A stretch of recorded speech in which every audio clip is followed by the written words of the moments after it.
সবাইকে আমার happy mistakes চ্যানেলে স্বাগত। আশা করছি প্র্যাকটিস কি চলছে না, সে কি তাহলে আর নতুন লেসন দেওয়া যাবে না। কিন্তু আমি জানি তোমরা নিশ্চয়ই প্র্যাকটিস করছো, তাহলে আর দেরি কিসের, চটপট আমরা নেক্সট লেসনে চলে যাই। আজ আমরা ফর্মস অফ ভার্বস শিখব। ফর্মস এই বানানটা কিন্তু অনেক সময় অনেকেরই দেখেছি আমি ফ্রম লেখে। ফ্রম আলাদা জিনিস, আর ফর্মস মানে হচ্ছে গিয়ে এক্ষেত্রে রূপ। আরেকটা ফর্ম তোমরা জানো, তাই না? কোনো কিছু ব্যাংকের ফর্ম বা কোথাও কোনো কিছুর জন্য যখন আমরা কোনো ফর্ম ফিল আপ করি সেক্ষেত্রেও এই বানানটাই হয়। কিন্তু এখানে আমরা যেটা জানবো সেটা হচ্ছে রূপ, বা ভার্বসের কত রকমের রূপ হয় বা কত রকমভাবে ভার্বস ব্যবহৃত হয়। তোমরা মূলত যখন ভার্বস আমরা যখন শিখেছি তখন ধরো এই যে eat, write, run, takes, sleep, is, am, are, has, have বা যত ভার্বস তোমরা শিখেছো, এই প্রথমে যে যখন যেই শব্দগুলো আমি এই যে বললাম এগুলো আসলে ভার্বসের কোন ফর্ম? Exactly base form. অর্থাৎ তাহলে ভার্বের কত রকমের রূপ দেখছি আমরা? একটা হচ্ছে বেস ফর্ম, অর্থাৎ ওর যেটা মূল রূপ, আসল রূপ, বেস ফর্ম, যেটাকে প্রেজেন্ট ফর্মও বলা হয়। প্রেজেন্ট অর্থাৎ বর্তমান রূপ। আর শর্টে যেহেতু এটাই প্রথম রূপ, ওর প্রথম V1 কথাটা তোমরা অনেক সময় বইতে দেখবে, কিংবা টিচার্সরাও বিভিন্ন চ্যাপ্টার, ধরো ভয়েসিং, ন্যারেশন ইত্যাদি চ্যাপ্টার যখন করাচ্ছে তখন আর এত ডিটেলে বেস ফর্ম প্রেজেন্ট ফর্ম না বলে পরিষ্কার কী বলে দিচ্ছে? V1। এবার তুমি যদি না জানো V1টা আবার কী জিনিস, এটা কি কোনো সায়েন্সের ফর্মুলা থেকে এলো, তাহলে তো একটু গণ্ডগোল মনে হবেই। তাহলে এখানে আমরা কি দেখছি? বেস ফর্ম বা প্রেজেন্ট ফর্ম। এরপর আমরা উদাহরণ দিয়ে বুঝে নেব। আগে আমি জাস্ট ফর্মসগুলো ডিসকাস করে দিই, কেমন? আচ্ছা, তারপর আসছে পাস্ট ফর্ম। কি ফর্ম? পাস্ট ফর্ম, যেটাকে V2 বলা হয়, যেহেতু ওটা তারপরে, মানে V1-এর পরের ধাপটাই হচ্ছে পাস্ট, কেমন? তারপর আসছে past participle. Past participle form, একে আমরা V3 হিসেবেও জানি, V3। Next present participle. বলে ফেলো দেখি প্রেজেন্ট পার্টিসিপল আবার কিরকম হয়?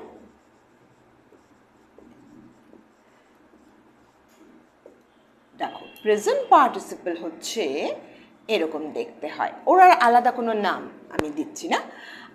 অনেক সময় আইএনজি ভার্বস বলা হয়, ইয়েস আইএনজি ভার্বস, তবুও আমি এখানে দেখিয়ে দিচ্ছি যে প্রেজেন্ট পার্টিসিপল হচ্ছে V1, তার সাথে যখন আইএনজি যুক্ত হয় সেইগুলোকে বলা হয় প্রেজেন্ট পার্টিসিপল, কেমন?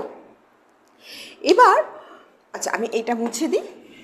আরেকটাও ফর্মস আছে যেটাকে বলা হচ্ছে যখন V1-এর সাথে এস যুক্ত হয়। V1 তার সাথে এস কিংবা ইএস, এটা এক্ষেত্রে কন্ডিশন আছে, শর্ত আছে কখন এটা হয়। সেই শর্তটা হচ্ছে যদি তোমার সাবজেক্ট যদি থার্ড পারসন সিঙ্গুলার নাম্বার হয়, থার্ড পারসন সিঙ্গুলার নাম্বার হয়, প্লাস শুধু থার্ড পারসন সিঙ্গুলার হলেই হবে না, সেই যে সেন্টেন্সটি, সে বাক্যটি, সেটিকে সিম্পল প্রেজেন্টে থাকতে হবে। কিসে থাকতে হবে? সিম্পল প্রেজেন্টে বাক্যটিকে থাকতে হবে, তবেই সিম্পল প্রেজেন্ট টেন্স হতে হবে, কেমন? সিম্পল প্রেজেন্ট টেন্স একটুখানি ভালো করে দেখে লিখো কিন্তু, হ্যাঁ? আরেকবার রিভিশন। বেস ফর্ম বা প্রেজেন্ট ফর্ম, যেটাকে V1 বলা হয়, past form V2, past participle form which is known as V3, then present participle যেগুলোকে আইএনজি ভার্বস বলা হয়, বা সেটি গঠন কী করে হয় গঠনটা আমি দেখিয়েছি এখানে। V1 মানে এতে তুমি V1 V2 V3 দেখছো তো, V1 তার মানে ভার্বের বেস ফর্মের সাথে আইএনজি লাগিয়ে দিতে হয়। কখনো পাস্ট বা থার্ড ফর্মের সাথে আইএনজি হয় না একদম। হ্যাঁ হয়, একটি শর্তে হয়, যদি তুমি ভুল করো। আচ্ছা, এবার আসছি 5 নম্বর, যেখানে V1-এর সাথে এস বা ইএস যুক্ত হয়। তবে এক্ষেত্রেও শর্ত আছে, যে সাবজেক্ট থাকবে ভার্বের আগে সেটিকে থার্ড পারসন সিঙ্গুলার নাম্বার হতে হবে। এবার এই কথাটা শুনে অনেকেই কপালে ভাঁজ পড়ে গেছে যে এটা আবার কী জিনিস, সেটা খায় না মাথায় দেয়।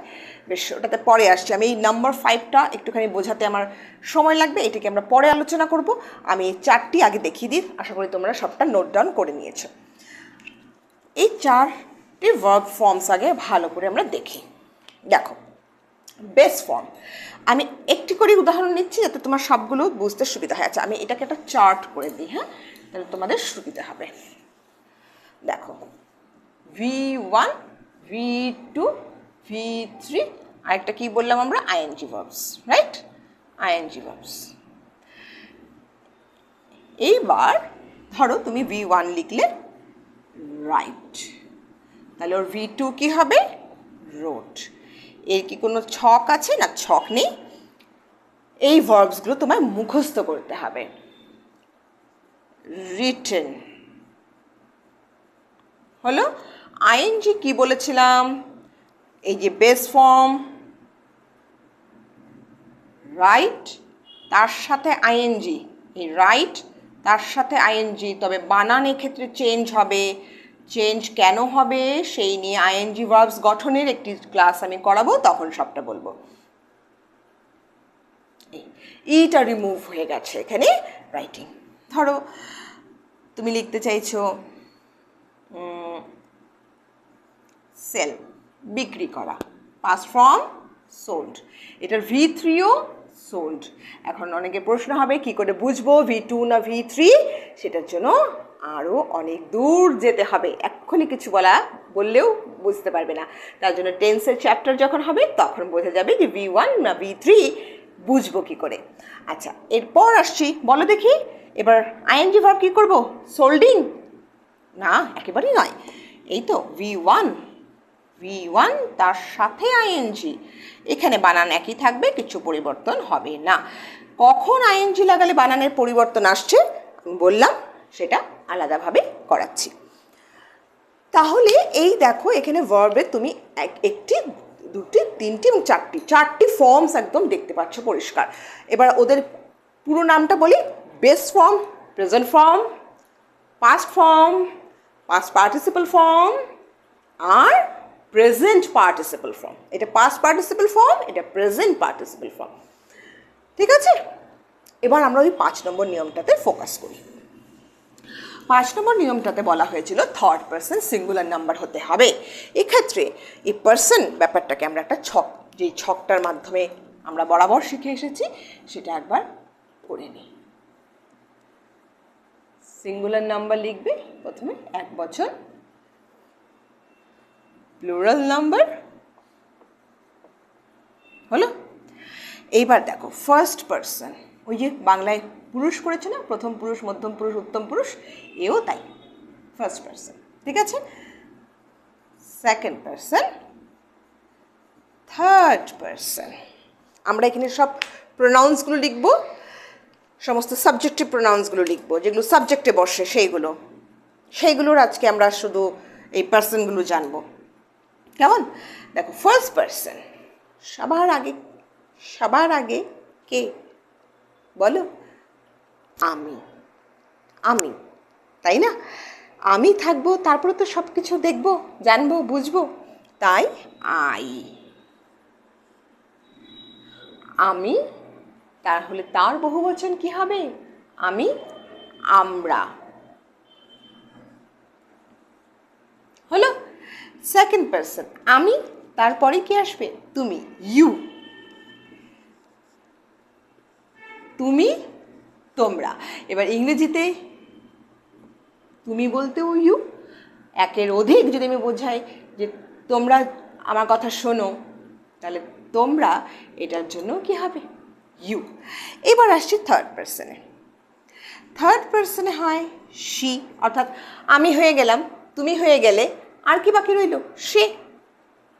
তাহলে শি, হি, কোনো বস্তু বা প্রাণীর ক্ষেত্রে যে প্রোনাউন ইউজ করি সেটি ইট, কিংবা যদি নাম ব্যবহার করো সেটা এক্ষেত্রে চলবে, এখানে চলবে না কিন্তু, কেমন, এখানে চলবে না। এবার এই ক্ষেত্রে কি হচ্ছে, তুমি বলবে কেন, আমি যদি আমার নাম বলি সেক্ষেত্রে তোমাকে বলতে হবে আই বলে তারপর নিজের নামটা বলতে হবে, তাহলে বোঝা যাবে সেটা তুমি নিজেকে বোঝাচ্ছ। কেবল নিজের নাম দিলে সেটা কিন্তু তোমার বোঝা যাবে না, কেমন। তো থার্ড পার্সন যদি হয়, ধরো মিলি, ঋতু, একের অধিক নাম দিয়ে দিই, হবে কি, বলবে কেন দিয়েছেন তো, না আমি তো কমা দিয়েছি কেন।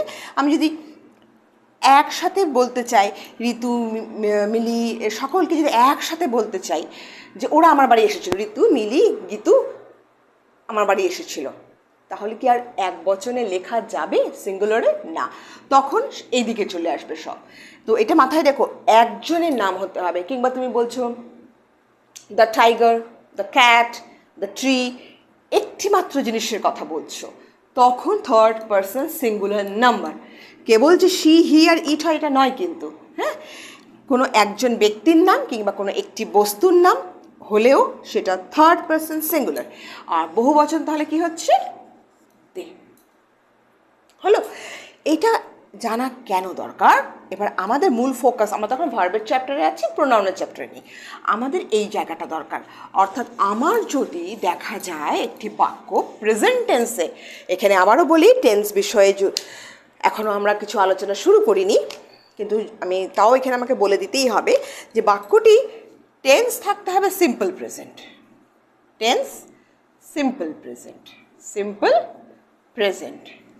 সাবজেক্ট থাকতে হবে, সাবজেক্ট কি থাকতে হবে, এই যে third person singular, third person singular. তাহলে তুমি ভার্বের সাথে কি জুড়বে, ভার্বের সাথে অবশ্যই এস জুড়বে। মানে ধরো তুমি বলছো শি লাইকস ফ্লাওয়ার্স, তুমি বলবে ম্যাম এখানেও তো এস লাগিয়েছেন, এই এস আর এই এস এক নয়, এটা নাউনের সঙ্গে যুক্ত হয়েছে, এটা বহুবচন বোঝাচ্ছে, এটা বহুবচন বোঝাচ্ছে না, কিন্তু ভার্বের কখনো বহুবচন এখানে হয় না। এটা কেন যুক্ত হয়েছে, যেমন তুমি বাংলায় দেখো না, তুমি কি বলো, আমি খাই, সে খায়। এবার এই যে খাই আর খায়, ইংরেজিতে তো সেরকম নেই, ইংরেজিতে তো ওই একটি শব্দ ইট, ইংরেজিতে কিন্তু খাই, খায়, খাচ্ছিলাম এগুলো কিন্তু হয় না, তুমি জানো, হয় না। কি বলছেন ম্যাম, হয় তো, আই ওয়াজ ইটিং, আমি খাচ্ছিলাম, সেটা অন্য কারণে খাচ্ছিলাম বোঝাচ্ছে, সেটা টেন্সের চ্যাপ্টারে আমরা বুঝবো। কিন্তু খাচ্ছিলাম, খেয়েছি, খাই, যে বাংলায় যে এত রকম শব্দ, ওই খাওয়া, খাওয়া শব্দটার যে এত রকমভাবে আমরা ব্যবহার করছি ক্রিয়াপদ হিসাবে, তেমনটা ইংরেজিতে নেই। এবার এটাকে বোঝাবো কী করে, তার জন্যই এই বন্দোবস্ত, বুঝতে পারলে। এইটা কিন্তু বহু বছর বোঝাচ্ছে না, এটা ম্যাক্সিমাম স্টুডেন্টের প্রথম গন্ডগোল হয়, এই এস আর এই এসকে একই মনে হয়, এটা নাউন, তার বহু বচন, বার্ড বার্ডস, ট্রি ট্রিজ, বুঝতে পারলে, হাউস হাউজেস, এই এক বচন বহু বচন, এটা সেটা নয়। এইটা আজকে যদি এটা শি না হয়ে আই হতো, আই কোন পার্সন কোন নাম্বার, চার্ট দেখো এক্ষুনি খাতা লিখেছো, first person singular number, first person singular number হলে কখনো এস যুক্ত হবে না, এই দেখো, কিন্তু এটা একই থাকবে, এটা একই থাকবে, অবিকল থাকবে ফ্লাওয়ার্স, এখানে এসটা হবে না। তাহলে ভার্বের 5টা ফর্ম তোমরা শিখলে, তার মধ্যে এই ফর্মটা নিয়ে ভালো করে একটুখানি ভিডিওটা দেখবে, ভালো করে চর্চা করবে যে কখন আমি এস বসাবো, কখন আমি এস বসাবো। ইএসও হয়, এটা সব বিভিন্ন শব্দের উপর নির্ভর করে, কিন্তু শর্ত এই দুটো শর্ত। বাক্য যেন, বলবে কেন ম্যাম কী অসুবিধা, বুঝতে পারছি না, সিম্পল প্রেজেন্টে হলে মানে কেন, আজকে যদি এটা সিম্পল পাস্ট হতো, লাইকড হতো, তাহলে কোথাও এস যুক্ত হতো না। শি লাইকড ফ্লাওয়ার, সে ফুল পছন্দ করতো, লাইকস বলে কিছু হয় না। তাই দুটো শর্ত, বাক্য সিম্পল প্রেজেন্টে থাকবে, আমার সাবজেক্ট সেটা যেন থার্ড পারসন সিঙ্গুলার হয়, তবেই আমি ভার্বের সাথে এস কিংবা ইএস যুক্ত করব। আশা করছি এই চ্যাপ্টারটা তোমাদের আগামী দিনে অনেক কাজে লাগবে। সবাই ভালো থেকো। Keep making mistakes, keep learning.